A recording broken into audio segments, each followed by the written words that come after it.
శ్రీవారిని పూజించాలి చిరునవ్వుల హారతితో, దాంపత్యం వికసించాలి తరగని మురిపాలతో. దాసి నీవై ప్రేయసి నీవై నీవే తన ప్రాణమై, నిండు ప్రేమను తనకందించు నూరేళ్ళు నడిపించు.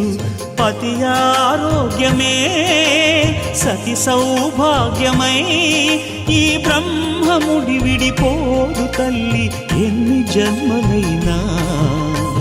మగని హృదయం మమతల నిలయం, మగువకే దేవాలయం. మగని హృదయం మమతల నిలయం, మగువకే దేవాలయం. తెంచుకుంటే తెగిపోతుందా దేవుడు వేసిన బంధం.